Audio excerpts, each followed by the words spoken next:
notice and everything. And in the audience, welcome very much to conversation, one of MNN's own, Banu Suresh, I think is the pronunciation. Yes. It's an Indian name for a person who comes from India and has a program here on MNN that is concerned with yoga. Puts on magnificent programs around yoga and so forth. And she's also very interesting in her own right, in her own biography. And Sanu, welcome very, very much to conversation. Thank you very much, Harold. We've had a couple of quick talks. Welcome aboard the good ship MNN. I'm happy to have gotten a nod today from our executive director. I have to get details. Dan Coughlin, really good guy, that things are beginning to look good for the franchising agreement with the cable company. So it might mean that the good ship is better afloat than it's had to be for the last couple of years. Right. But that's good news because public access is very important communications. Yes. But please share your own background, if you would, where you were born and raised. And if I'm not mistaken, in a brief conversation you and I have had over coffee, you spent some time in Australia. That is correct. But could you share your own background, Sure. please? I was born, educated, and raised in India. Mm-hmm. I was born in South India. And I'm sure you don't want my whole biography, but I was born in South India, but I was educated throughout India in Catholic schools. I see. But South India, you'd have Chennai. Okay, you have Bangalore. Well, Chennai is more like temple town, a lot of temples over there. Okay. And where I believe Mysore is in Karnataka. That's another part in South India. Yeah, Karnataka is a large Catholic, I think, or Christian, or no? There is a Christian. Yeah. Well, actually, India has several different Yes, religions. I You've know. got Jains, you've got Christians, you've got Muslims, Buddhists. You have a lot of different religions who coexist in India. Understand. Yes, yes. And you were born in the South, but you were educated all over because my father was a colonel in the army, so he moved around every couple of years. I see. You were a military. They call it here brat, but you were a Army military brat. Yes. Army brat. Yeah. Okay. I was a good brat. Yeah, good brat. Yeah, I know it's a term like that. So you were raised in India and in a Catholic tradition, but you are of a Hindu faith. Yes. Okay. I wasn't raised in the Catholic tradition, Harold. I actually went to Catholic schools. Okay. Because many missionaries actually opened up Catholic schools in India, so it was always easy as a daughter of an army officer to have the same kind of education if you went to similar schools. Yes. So wherever my father got transferred, which was every couple of years, we tried to find a Catholic school that would take us. And it worked well. It worked extremely well. What about the family? He was a military. He was an educated man. And your mother? And was it an intellectually interesting environment, the home setting and siblings, that kind of thing? It was. Sorry, go on. I was just going to say education. A lot of what education, I think, has to do with the kind of things that went on around the family table, and the context and the feeling set within the family setting is really important in terms of important anchoring to educational achievement and concern. True. Yeah. And you're so right, Harold, because a lot of your formal education, now we're talking degrees. My brother has a post-PhD. Another sister has a post-PhD, and she's a head of a department in institutional management in South India. My brother's a scientist. He works, right now he's in the patent office in Washington, D.C. I see. Another sister is a yoga therapist, and she has also done her at a research level, at a doctoral level in yoga. She's in Bangalore in India. So I have two sisters who are in India, my brother's there. But other than the formal degree kind of education, we also got a fairly well-rounded education in our family. We were very closely knit. A lot of Indian families do have what you call the nuclear family, but we also have the influence of the extended family. Exactly, So I did have a couple of cousins who stayed with us for a few years, and it does teach you a lot more responsibility. I was the youngest, so I cannot say I was totally responsible for any of the other kids. But I also learned to be a little more independent. My father, fortunately, allowed us to do that. He taught us, even changing a light bulb, for example. That's all part of the education. So degree-wise, I have a master's in English and an ESL training background from UC Berkeley. You went to the English degrees in Berkeley? I did TESOL, Teaching of English as a Second Language at UC Berkeley in California. And what was the Master's in English, you said? The Master's in English had a focus in linguistics, English language, and literature. Was that at Berkeley? No, that was in India, in Chennai, University of Madras in Chennai. And Madras, that's down south. That's yes. getting down towards Ceylon. Yes, or along the Sri beach. Lanka. Actually, Sri Lanka. It's closer to Sri Lanka than other states. Yeah. Okay, so you did English, okay? Yes. And you were studying, and you were majoring in a master's degree, and you're also taking a bachelor's degree of some sort. Yes, after bachelor's in English, I went on to the master's. They were both in India. Right. And then after I got married, I moved to Australia, and I worked there for a few years. My husband was there for a few years as well. Have you done writing?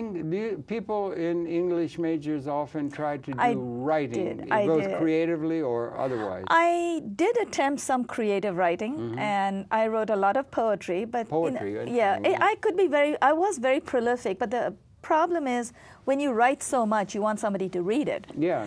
So that's where the joy is, even for a performer, for example. Sure. When they perform, they want to hear the claps. They don't care about the money, but they want to hear the claps. I mean, yes, money is great if it comes in. But yes, I did do some writing. And in fact, I self-published 3 titles when I was young. One title was picked up by Writers' Workshop. This poetry now?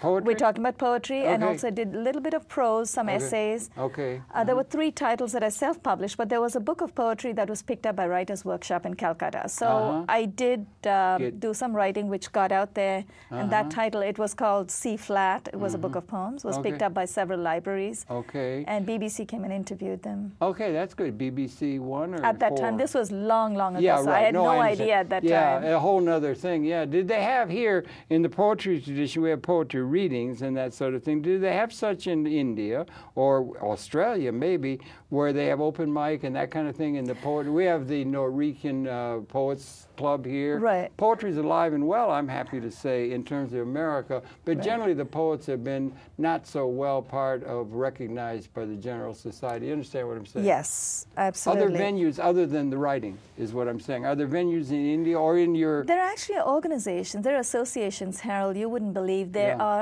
little groups that get together for poetry readings. We used to have poetry seminars, and I did take part in a few of them, but as in every other organization in life, a little bit of political angle always comes in, and the moment that happens, I try to wean myself away from that. Because you're not political. Well, at that time I wasn't, and even now I'm trying to stay out of it. But you know, life. Because you're very rooted in things spiritual, I think. If I'm not maybe getting in my ahead. Private life. Yeah, in your private life, in your own consciousness. Yes. Yeah, they used to have, I've been going to poetry readings for 60 years, you know. And wow, a few people with a cup of coffee warming and somebody, you know. Yeah, and I love the poets, The poets and the artists are the antenna of the race, I do believe. I'm not sure who it was that said that, but I think that quantum mechanics was presaged by the cubism and so forth. The artists are, in a certain sense, antenna of they pick up on things that from the ether or from the environment and give us reading as to where we are perhaps going, in a sense. Do you think there's something to be said for that? I believe, and I must say I have been desensitized in the last 35 years, but when I was writing a lot of poetry, I did feel like I could sense a few things quicker than other people, but that also made me a lot more introverted because we were always listening to the inner voice. Yeah. But Emily Dickinson comes to mind. She was very active. She was my role model. A lot of the poetry I used to write, it was so simple, so straightforward. Right. And so the Dazzle Gradually, you familiar with that one? No. It's a poem of hers that I just live by. Oh, is it about the train? No, it's about Dazzle Gradually. It must be, I don't have it exactly right, I'm sorry. For big surprise, for big understandings, it has to dazzle gradually. Or every man be blind. That is that the changes, the big changes that are coming, can't come all at once because it would be blinding. And it was done in such a way. Beautiful. It was, It was a poem that you see a lot. And she was a recluse, I think, up in Almaty. And her poetry was amazing. You would never think she would have been a recluse just reading her poetry. Right. Very short, simple passages. Right. Direct language. Yeah. So that, but they have these poetry readings and that kind of thing, and that's very interesting. And then you went to Australia, I heard you say. Yes. I heard you say, just threw in, not a small matter, you got married. Yes, to I got married in India to an Indian gentleman. It was an arranged marriage. Surprise, surprise. Really? That's interesting. Yes, it was an arranged marriage. And I guess I used to work at a TV station and a radio station in India. Okay. Mm-hmm. And we had, my role was more as what they would call the youth compere.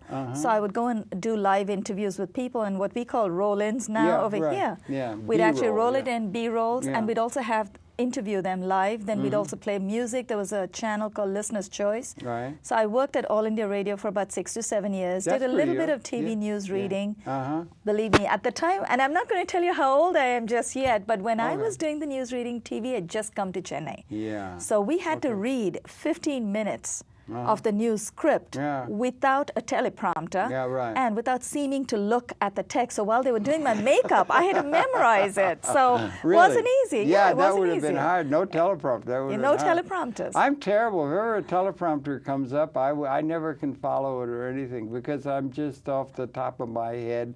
You open your mouth and words come out, and it's spontaneous. You know, it's a different. But this is news, so I wish. News and I can't create it, so I have to just be very careful. Yeah, right. I see. But that was interesting. You got into that. That's more into the secular. I wonder if you could. You mentioned fill us in a little bit on India and on the system they have there. I don't quite understand. Never have been. I would love to go. I've never been to that continent, subcontinent, and.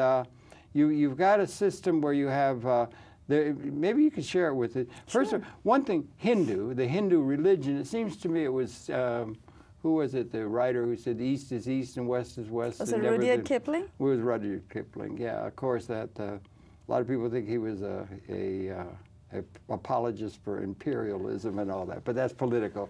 But anyway, he was a good writer. I think he had an affinity for India because he lived there a long time. Yeah. I had relatives that were in India. I had a relative of mine, George Channer, was a general officer. Do you have an English background? Yes, he's English. Yeah. Okay. Anyway, he was in India. He was he won the Victoria Cross for action in Malaya. But he was general officer in charge of the outpost at Kandahar, where there's so much attention now. Way back in the Indian Army, he and the family, Alan Channer and others, they were all Sandhurst. And they went and got involved with Frank Buckman and what's now it was called the Oxford Group, and they became pacifists. Had learned from Gandhi, the younger, the ones. Anyway, they had experience in India. They wrote a beautiful movie, or put a beautiful movie called, I forget the title of it. It was just gorgeous. The movie I've got about Raj Mohan Gandhi, who was running for president. He was the son of Muhammad Gandhi. And they said he didn't have a chance because he was so moral. He didn't have a chance to win political office. But anyway, I don't mean to get aside. But the Indian culture, the Rudyard Kipling, East is East, and it's probably true in a certain sense. James Joyce, a great poet, a couple of lines, one of which I'll say again to the chagrin of people who view my program, because I say it all the time. History is a nightmare, he had Daedalus say. History is a nightmare from which I'm attempting to awaken, which is a kind of interesting. But he had another one, and he said, the West shall shake the East awake while you have the night for the morn. And if you divide it up, you've got the West is sort of monotheistic, Judaic, Christian, and then Mithra and Persia. And then the East is Hindu, or it's Sanskrit, and then you have the Hindu traditions of the Vedic, Rig Veda, the Hindu traditions, and then it gets to Buddhism, 5th century and so forth. But it seems to me, if I'm wrong, it has to do with material reality, spiritual reality, or consciousness. And in the Hindu traditions, I think consciousness was first existent and material came from consciousness. And in the West, they think that material was the other way, existent, and then out of the material came a consciousness or so forth. And there's a difference between the two. And there's a different view of the universe in terms of that East. That makes the East-West division more than some political something. It's at a spiritual level. Does that make any sense to you? or how do we divide the East and the West, and what do we mean when we say the East and West? It seems to me India would be the core of the Eastern tradition of philosophy from and where understanding the universe. Emerged.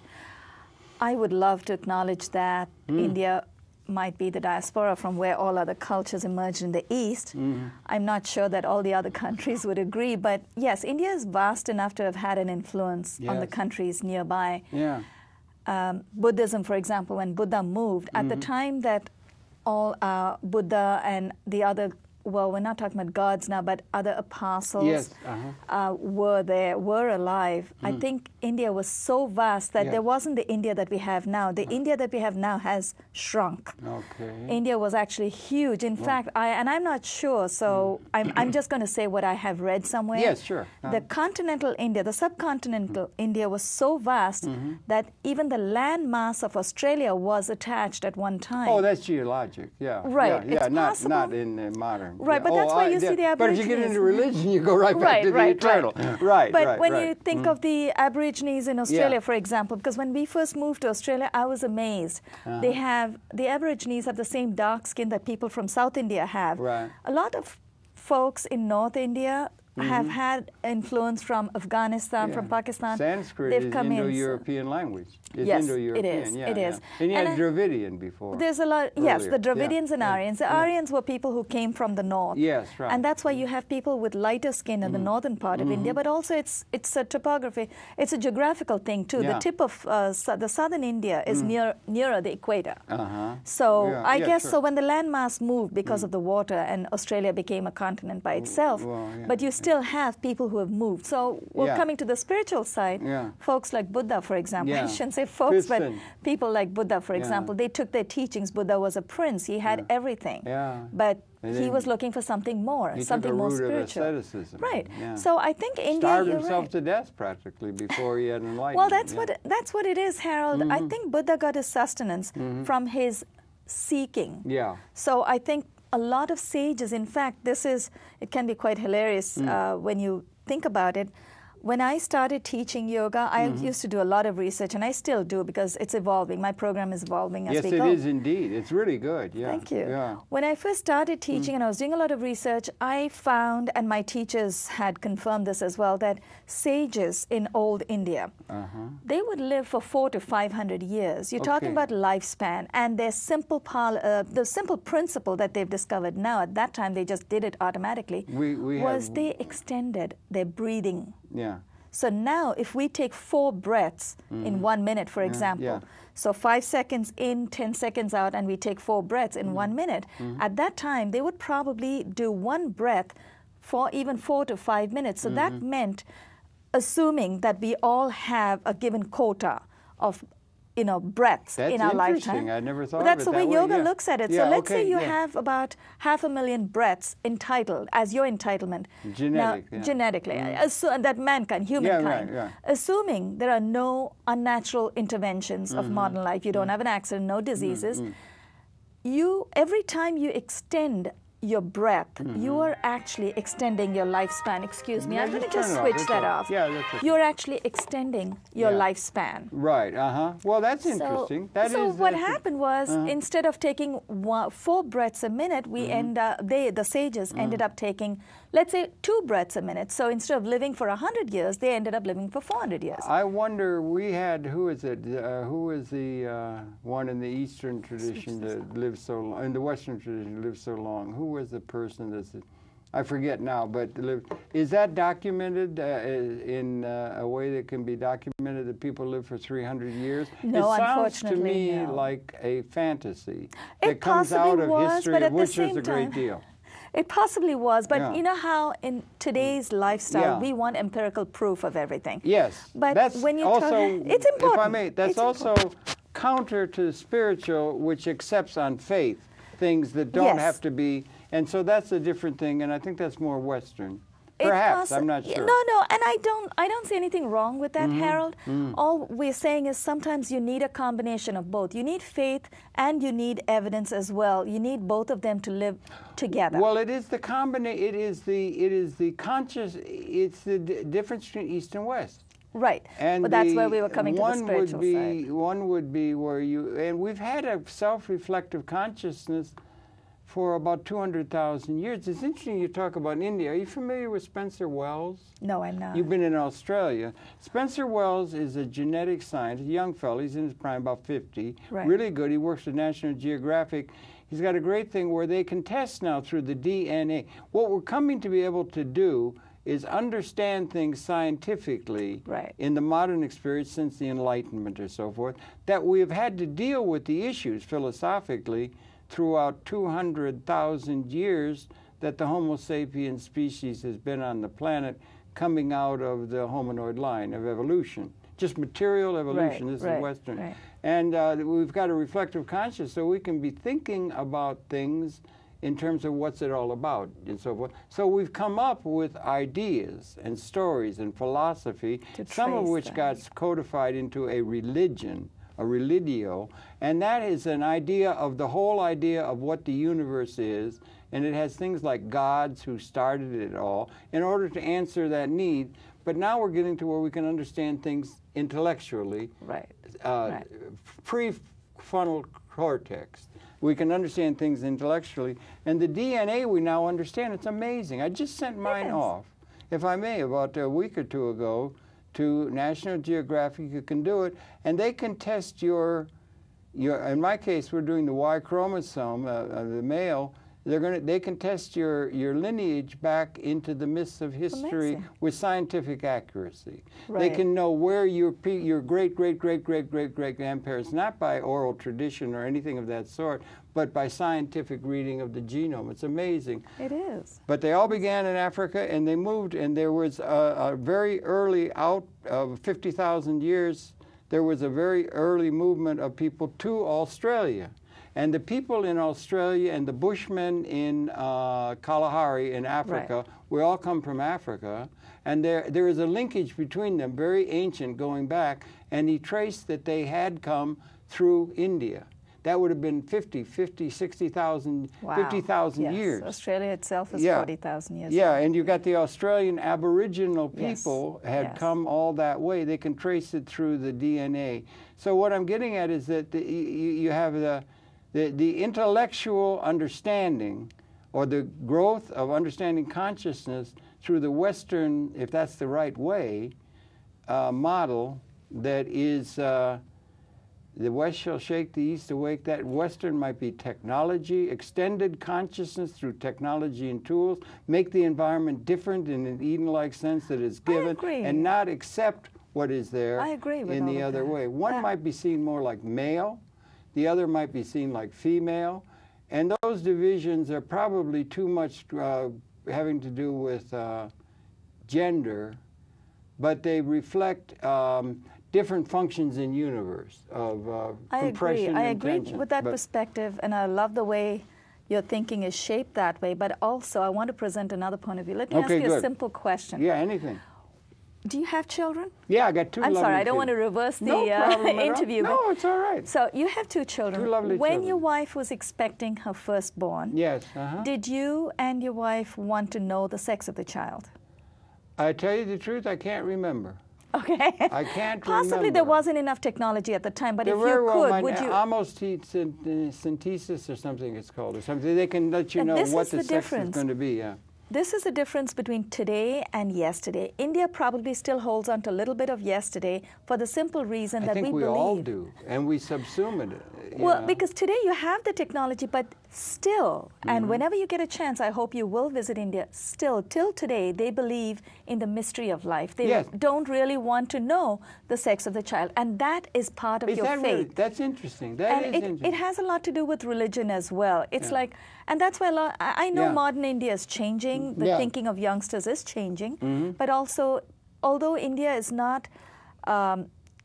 doesn't have any, I don't think we have any law where you eliminate abortion, but many people in India prefer not to have an abortion because they feel it's something God-given. Now, we're talking about gods, and yes, I would be the first to acknowledge that we have many different gods in India. And it's very much But I want people to understand that when we talk about God, a lot of Indian thinking hinges on religion, on the fear fear of the supernatural and the fear of the inner self, and that's where the humility comes in. When you don't have any fear, you don't have any humility, and when we become humble, we achieve a lot more. Yeah. So Indians can be very persevering, very persistent. I'm not saying they've achieved everything that they want to, but we're also getting very ambitious in India. But when we talk about the spiritual aspect, we have a lot of these gods because we attribute them for different reasons. Right. We have a goddess Saraswati for education. So because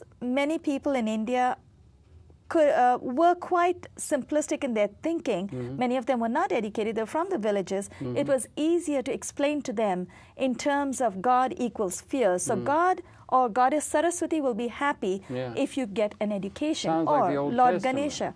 Possibly. And Lord Ganesha, for example, everything is considered, Is that everything the goes elephant? well. The elephant, the Yeah. one with an elephant tusk.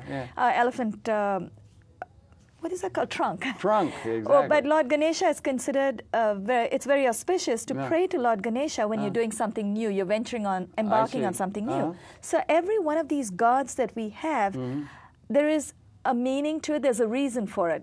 Goddess Lakshmi stands for money. It doesn't mean that it doesn't mean that all of us. I mean, I'm putting myself there. It doesn't mean that all of us believe that there's a woman called Goddess Lakshmi sitting up in the skies or sitting on a lotus flower, but it's symbolic. Yes, right. So it makes it easier. And also the other reason, I think, the other reason why we believe so much in all these gods and reincarnation is because it makes acceptance of death easy. Absolutely. Well, I don't when you believe you're going to come back, it's a human ego. It comes in. Doesn't matter how much yoga I teach. The human ego is our identity. Absolutely. I think those are all things that are important, and we uniquely are able to think on those things. I don't think a crocodile has such thoughts. Or well, that's the human factor, right? Or do I think it is? We had them, so we've had to have something to do. Death is a big one. That's a big thing that happens. You think of reincarnation and so forth, and all of it. Coming back, and it's just too existentially bleak to not have some answer to the ultimate questions that people needed to have, and we've had systems of trying to deal with that subconsciously. One thing you mentioned, synergetic, or is mystery. And I don't have, there's any doubt, scientifically and so forth, the universe is synergetic. No matter where you're going, you could do behavioral systems unpredicted by the sum of the parts as things evolve and move either materialistically through time, so that Australopithecine 4 million years ago, the hominoid line upon which all human beings were destined to appear, our species, with this self-reflective consciousness, there would be no way that in time, that would have been 4 or 7 million years ago,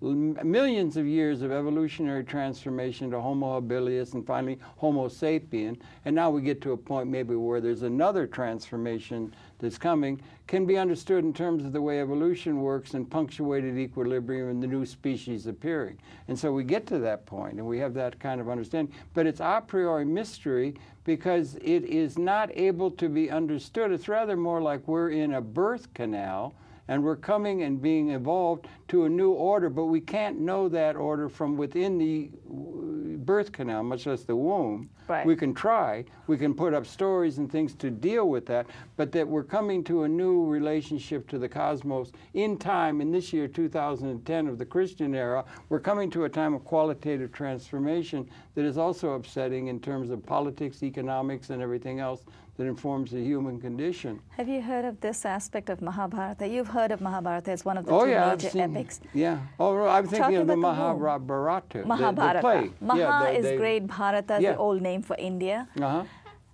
During the wartime, Ashwatthama, I believe Ashwatthama's, he was in his mother's womb, and as I understand it, I could have got the names a little mixed up, but she was relating to him everything that happened out there in the world. And when he was born, he already knew all the soldier-like techniques. Now, again, I may have got the names mixed up, but it sounds like Hindu. It's from consciousness is pre-existing. Right. Material, You talked about the womb. Yeah, that's so the difference. It starts from there. That's why when women are expecting a baby, they say, think happy thoughts. You know, do a lot of intellectual stuff. So whatever you want your baby to have, those qualities, they ask you to develop at that time. That was another reason why in India they were not totally pro-abortion because they felt it was God-given, and our natures improved. They hoped that our natures would improve with every child because then our attitudes improve. So because you're going through 9 months of gestation, so if you're going to start thinking positive for 9 months, you know, anything that becomes after about 30 days, it becomes a habit. So 9 months is a beautiful time to change. So I guess it's all about changing ourselves. Makes a difference in which that's taking place. If that 9 months was taking place within the backwards of Auschwitz death camp, it'd be a little hard to be painful, I'm sure. Yes. You understand what I'm saying? Yes, or if you've got, you also have in the Hindu the caste system. I've never been able to understand that, where you've got some people. I mean, we have class differentiation, almost all predicated upon money. If you're in the upper class, or you can get enough gain, you can get more money, then you become upper class, and then they become kings, and they have people who rule. Well, I won't deny that, you know. But I would like to throw some light on the caste system. Yeah. Oh, fine. And I'm not too thrilled about one, about its very existence, but the other also about the way it has been interpreted and the way it's perceived. Yeah. It can be a little painful when people tell me, you still have the caste system in India. Yes and no. And the reason I say yes is the demarcation is still there. For example, there's something called the backward class, scheduled class. We have these, but at the time that it was created, this is the way my grandfather explained it to me. At the time it was created, and my grandfather was right in the middle of things. He was a priest in the temple, so he should know, because a priest was considered the elite class at one time. Right. No, I understand. Because they were closer like to a God. Rabbi, or Right, as if they were closer to God. Yeah. But you also had the business class. They were called the Kshatriyas. So you had the Brahmins, you had the Kshatriyas, who were the soldiers, and then you had the Vaishyas, who were the business people, and you had the Sudras, who were the workers. But at the time that it was created, I'm imagining, and it makes sense to me, it was a question of demarking your job roles. Yeah, right. So the priest would do all the prayers in the temple. The Kshatriyas would be the soldiers of the nation. They'll protect the nation. The Vaishyas would be the business people, and the Sudras would be the workers. So unfortunately, it may have been taken to an extreme, to the extent that people who were physically, were spiritually closer to God didn't allow the Sudras, the working class, to come to the temple. Yes, it was bad, and that's the embarrassment that we have to bear with. History is a nightmare.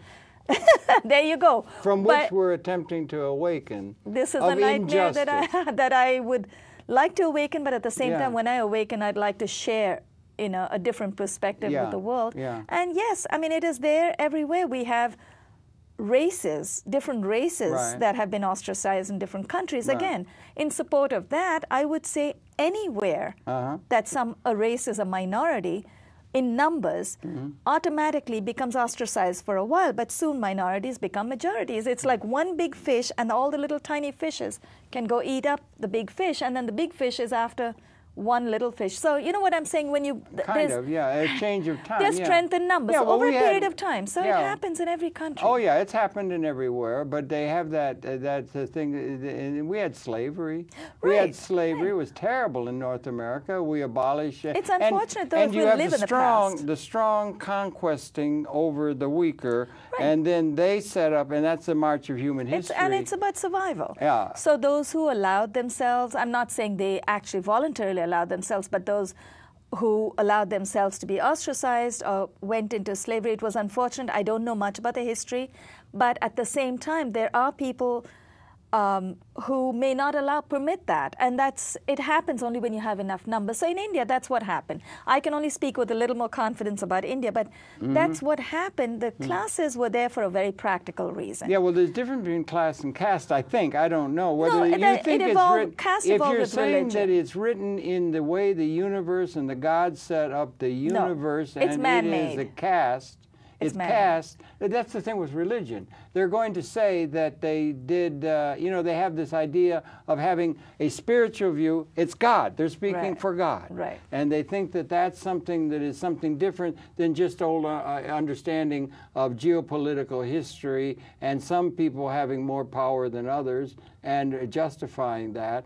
And that's the way it's been. We've had always had a few people run everything in societies, from the pharaohs to the Nebuchadnezzar to the kings of Europe, where they would live in a castle on the hill, and everybody else, the serfs, were like they had so many chickens, so many cows, so many pigs, and so many serfs, and the serfs went along. The Duke loses it in a crap game with another one of the leaders, and then they just go along with it like everybody else. It's essentially slavery. Well, that's what We've had that until the Enlightenment, and we still have it, and we still have a system that is elementally unjust. Mr. Carter was on television not too long ago, and he said, is the world a just system or one that's required? He said, of course not.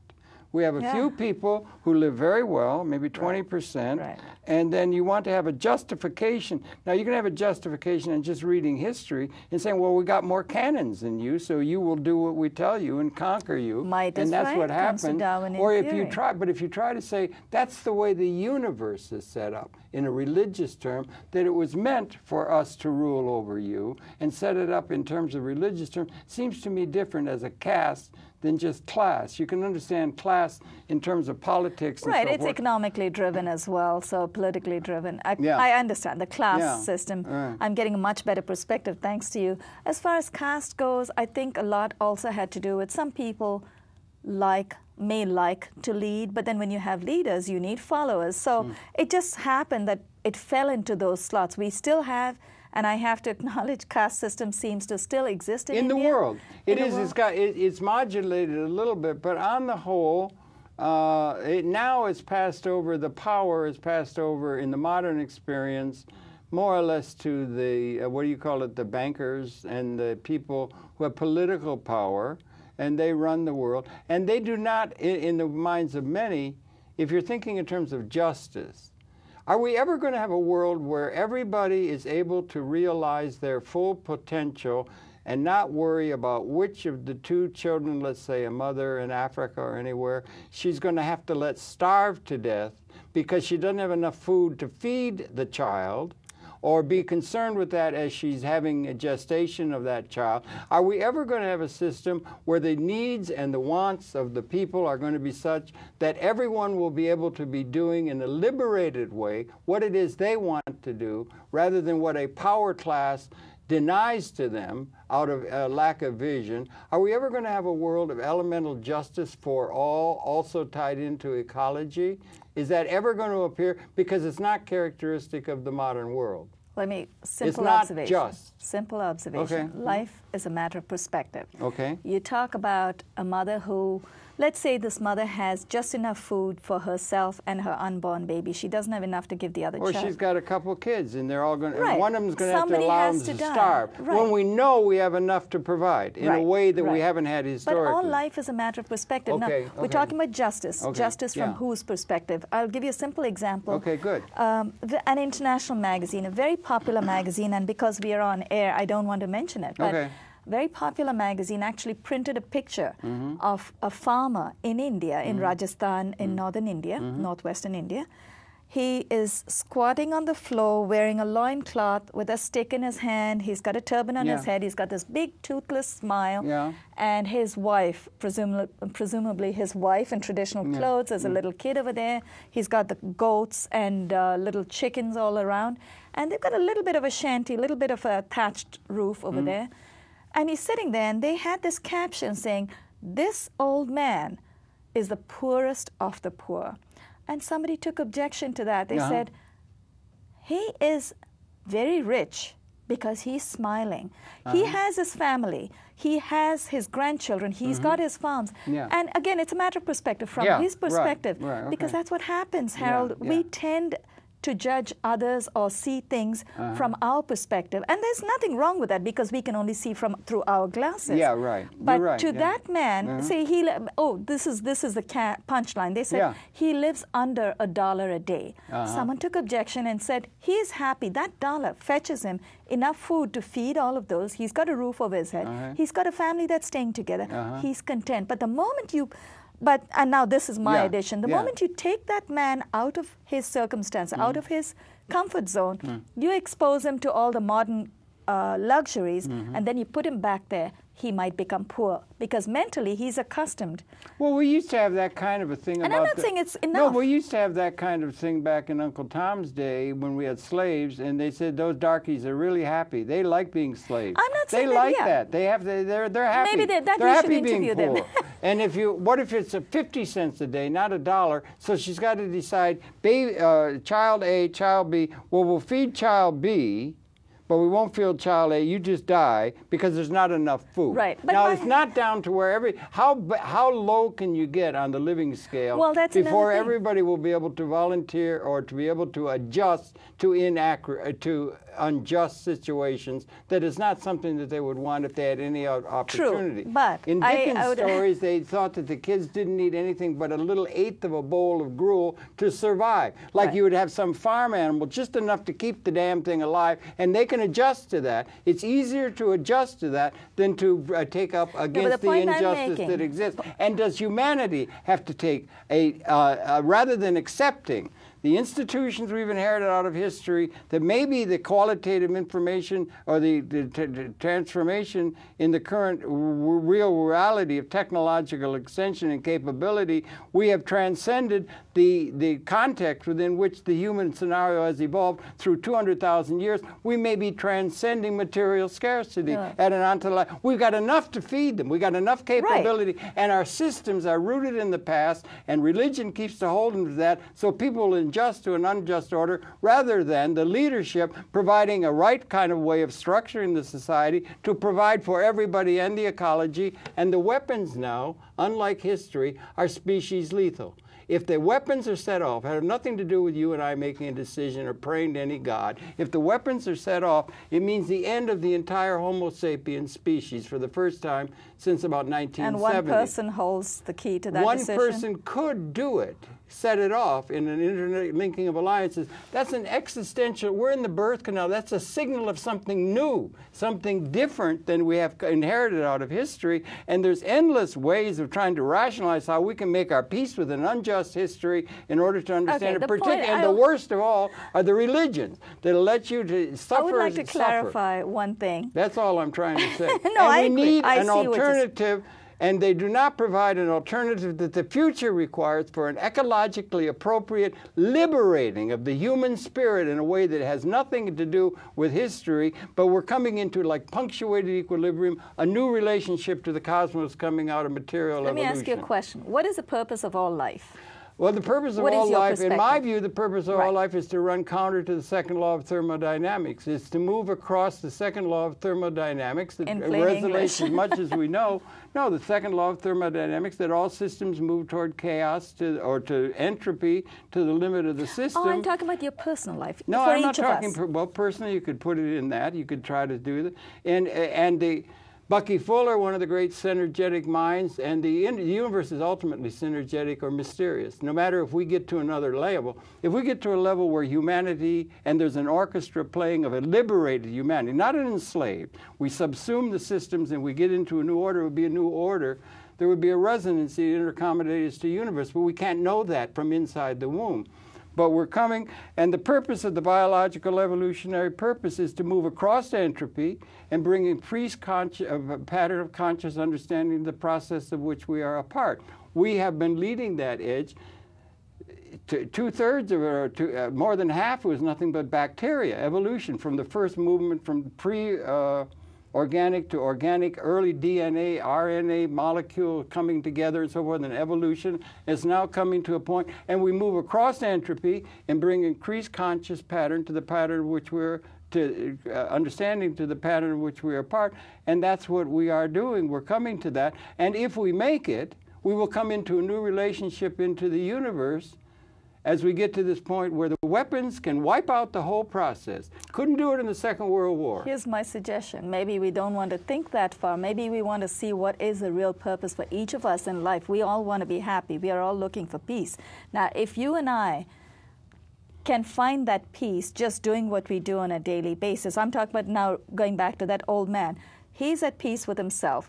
he has his family and everything. Now, well, it might have been just a branding thing by an ad agency. Smile, old man, and he would smile, and we'll give you we'll give you 100 rupees if you smile and do it, and fake, in a lot of cases. and fake, and accept it, and fake it. We don't know that. We don't. I have visited the villages. I used to you know how they manipulate human consciousness. It's possible, but I have been to put villages. Up with anything other than an order Harold, that's trust just. me. Okay. I have been to, my grandmother used to live in a village. I've been to the village every summer for 2 months, and I've noticed people always seem to be very happy. And I'm not saying that they should just stay there.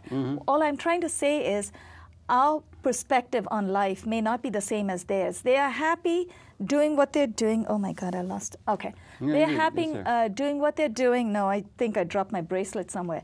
But all I'm saying is it's a perspective that we bring to their life. We are responsible for a perspective on our lifestyle. We should not, I believe that we should not venture into interpreting their life for us. Oh, that's good, yeah. Say, for example, if a loaf of bread costs $1.50 over here, it may cost an equivalent of 50 cents in India. So I cannot say that he cannot afford a loaf of bread, but that doesn't mean that loaf of bread is going to feed his whole family. It may be a much smaller loaf. All I'm saying is everything is a matter of interpretation. It's a matter of perspective. Yeah. So that's true. Each one of us is responsible for interpreting our own lifestyle and for making the most of what we have, come to terms with what we don't. There's no try point to come to terms with reality. What we don't, with reality. And one of the biggies is you're going to die. That's so we right. want to deal with We're that. all going to go to the same place. You have the idea that, and then if you're looking at it through the eyes of the Enlightenment and through, you have to accept, you cannot accept anything that says there is a God. You can't accept. You can accept it in order to rationalize your existence. It actually brings a focus to your thinking. It gives a focus. It gives surcease from sorrow. It gives a thing, and also the idea that you're going to go to you're going to go to heaven, and the bad are going to go to hell, and all this stuff that have been used. It makes death able to be dealt with. Yes, right, all of that, and that's a big question that has confronted mankind throughout its whole existence and so forth. And you can use that, and religion's been used for that. And then that could take that kind of thing is part of what is why we've got these notions, these fairy tales that have been created, and they're rich, maybe, or in anything we put together. Sometimes we need fairy tales, Harold. Right, but we cannot cling to them. No. And the point being is it also makes justification for, and also we've lived within a condition that is qualitatively different. There was no way in which Australopithecine consciousness could have seen and had a conversation like you and I are having now. There was a long time of evolution and so forth, but the point being is that we're coming to a point now where we're at a crossing the roads. And it's this generation, it's this very time in all of history. The odds are, I think if you were Nick the Greek, the odds are, rather than readjust to it, understand the difference between a context of material scarcity, and abundance. There's a quote from a woman in a thing, the most important thing for the baby in utero is, are they going to be born into the context they're going to be born into, going to be one of scarcity or abundance? Scarcity or abundance. It's always been collectively scarce. The scarcity was the ontologic reality, scarcity of knowledge, scarcity of knowing, scarcity of resources, any of that.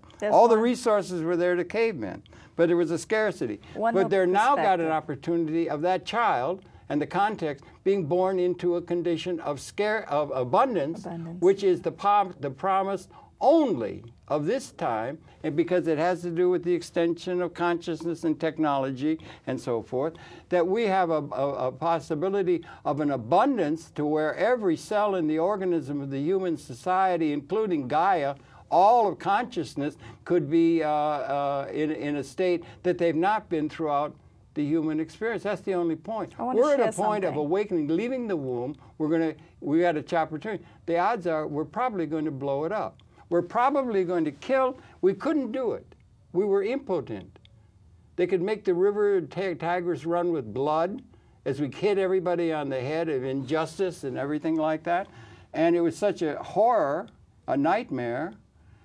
And now we're at a point where we could be on the verge of liberation in an evolutionary sense of every organism, every cell, 100 trillion cells in the human organism. They all count, they all make a system, or like that. So we are in a place where we're going to have to make a transformation to one that is like liberation at the end of the birth canal, and that doesn't ever mention what is different now than out of human history.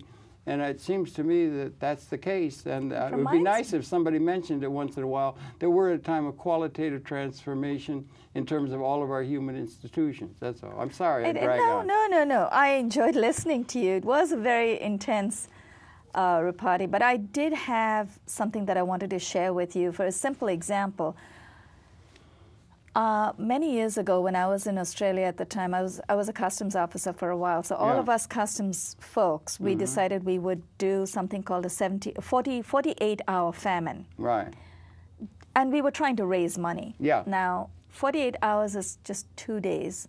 So my thinking was, okay, I'm going to go as long as I can. And very frankly, after the first 20 hours, you sort of got used to that routine, was fine. But I wanted to experience famine the way where people who really did experience famine on a day-to-day basis would experience. So I said, I'm not going to have any water. We were allowed to have water, juices, candy. I said, that's not real famine. Because we have fasting in India, which is that way. You can have candy, you can have juices, whatever. Really? Yeah, but that's not real fasting. You really need to dry up a stomach. I know that was bad for my kidneys, but I went ahead. We raised about $800, but the reason it did not feel, and I was not totally happy even though we raised a lot of money, the reason it didn't feel like the real thing, at the end of the 72 hours, I knew there was a meal waiting for me at the table. That's right, yeah. Right? But for people who really go through that famine, and I'm not saying I would like to be in that situation, but I'm just saying, it gave me a sense of how it feels. Be empathetic. Right. To the least advantage. And we're not. Those who, and I remember when I was, not enough. When I was a child, I remember, when I was about 16, my dad had just retired. We were in Chennai. For example, we did not have enough water. We had to buy water. It was 400 rupees per tank. The tank would come once a week, and we would pay about 400 rupees per week to fill up all the little buckets. How many gallons? I don't know. It was number of buckets. It was like 12, 13 buckets, enough to last us for the whole week. Can you imagine? We're collecting water for the whole week. But that was the only way water was available. Things are much better now. But I had got so used to it for about 15, 16 years of my teenage and those years, my formative years, that I never thought much of it. And then when I got married and I went to Australia and lived there, and I went back home after 1 year in Australia, I suddenly felt, I went home and I said, Mom, there's no water in the tap. Where's the water? She said, you have been pampered. You're so used to it. We had no problems. But now I can't do that. So wait again, a minute, you had they had no problems when they had the water being delivered? When we did not have water in Chennai. We had no problems, but now they got problems adjusting because to it. You've tasted the nectar. Exactly. You've tasted the nectar you know of a the better difference, order. And we're not able to go back to that lifestyle. Right. But here, in the case of the, so it was not difficult for me to go through that famine, as we called it. We raised money, and it was a good cause. We were happy. But we know there's a meal coming at the end of it. So, that's not difficult. But for the people, if we want to think from there, and that is what happens to poor people in India anyway. I'm imagining in some other culture. Around the world probably is. 25, the reason they latch of the world, on, the reason they latch on to religion is, even the maid who used to work for us, sometimes we'd give her leftover food at home. I mean, food that's still good, not off. I understand. But she was happy to use that to feed her kids. One day we didn't have anything at home, and I said, I'm so sorry, can I just give you some money? She said, no, don't worry. We can't eat money. I need food for the kids. But don't worry. If you don't have any left today, it's okay. We'll sleep early. That's how they dealt with it. They would go to sleep so they wouldn't have to think about their stomach. Now, I'm not saying everyone has to go through it. All I'm saying is it's good to share. It's a great rationale for the person that doesn't want the poor to have anything because they want more for themselves. Greed. She had a clear conscience. Yeah, she did. No, I'm singing the praises of her and being able to adjust to an unjust She just went to sleep, and and that makes more for those who have. The people in the kingdom in the castles lived very well. They had roasts and everything. And then the people down lived like wallowed in the mud. But there's also this law of karma, and I'm not saying that those who are poor is a law imposed on the idea of some religion, and it's an idea. I'm not sure that it can be justified. No, and I'm not going to attempt to justify. All I'm saying is it just helps again, we had a conversation with a friend who visited us here in California, and my husband, this friend, and I went to CPK, to a pizza place, and we were talking over dinner, and my husband suddenly got all morbid, and he said, why is it that there's so many people starving out there and we have so much to eat? Thank you. It's this guilt. Okay. There ought to be. There ought to be. But no, but by the intellectual, they're going to have to, the thing is, they have to make a change. And you never hear serious consideration of how are we going to, why are we going to what has changed at the level meta to normally perceived reality, but not spiritual.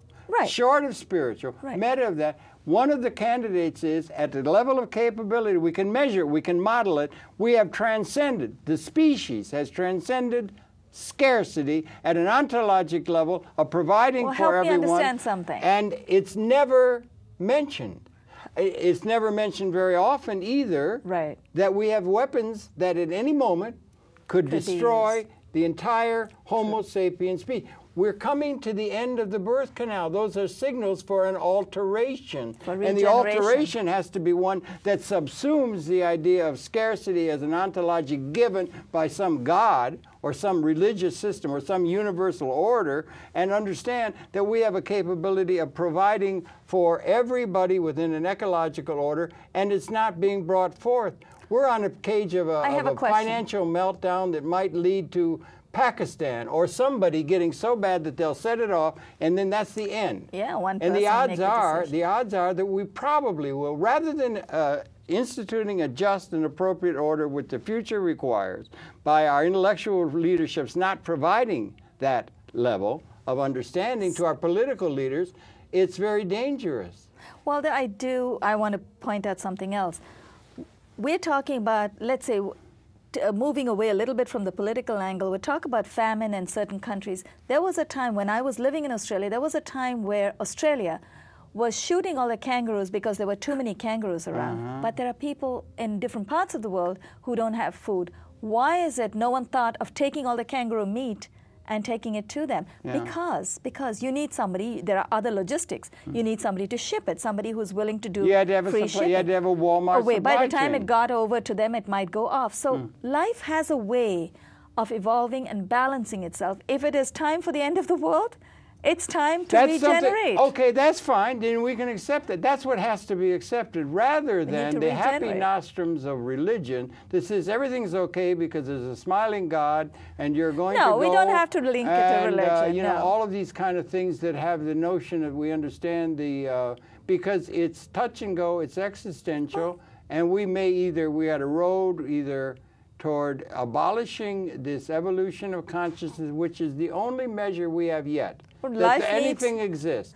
And then the other is that we have the ability to form a system of understanding that is transformative of the historical context. Life needs to self-cleanse. We need to cleanse ourselves, not individually, but as a race. Maybe that's what's happening. The world order, maybe that's what's happening. We're just regenerating, and maybe we need to. I'm not saying I don't want to die tomorrow under a gun or whatever. I'm not talking about you and I dying. I know. We're talking about the whole life, species. The species itself. The evolution of consciousness. But maybe that's what will happen. Maybe life will cleanse itself. Yeah, well then we'll come back as a better species. How's that? But it might be worth trying. Well, you wouldn't come back. Okay, if you do. Hopefully. It would be probably unicellular, cellular forms and things like that. That's an even more precious liaison of consciousness. It's scary, though. Yeah, but in a way that historically we've been able to rest on our laurels. Well, and we've not, and the intellectuals are falling down on the job. They're not providing an alternative understanding because their religio means tied to. You're tied to the past, which has to be subsumed and subsumed within a new order of understanding. That's what it is, getting tied. We need to cut ourselves loose from the past. History is good, but I think emotionally we need to cut from the past. James Joyce said history is a nightmare of injustice. Would you come stretch with us on my show, Harold? Of course I'll teach you to cut off from the past. Okay, good, very good. She's got a great yoga show. I'm sorry she filled in there, and I really appreciate it. Sorry I got off on a hobby. Beautiful show. I love listening what you do, and the yoga is really good, and the breathing and everything is very healthy, and it makes a lot of sense, and it's got a rich philosophy behind it. And thank you for coming in and filling in for us. Are we out of time already? I'm afraid so. Oh my God. Like we're out of time. It was fascinating listening to you. Well, I'm sorry. I was nice listening to you. I'm sorry I talked too much, but I'm really, no, I loved it. really upset that the intellectuals are so falling down on the job. Where are the thinkers? I have to just say, I'm sorry that I didn't follow everything that you said, because a lot of it was highly intellectual, but I tried to keep up. All right. But you're talking about intellectual thinkers. I think we all have a little cocoon that we have our limitations. So, yes, I mean, as a nation, I'm sure we'll... Well, it looks like we got a little thing going. Oh, it's right. They're running the credits now. Okay, that's good. So we're running that. So thanks a lot for coming in. We got to go. You got your guests coming. We're going to have to get set up for that. It's been wonderful listening that'll to be you, on Harold. the, Thank that'll you. be on, what time is your program aired then?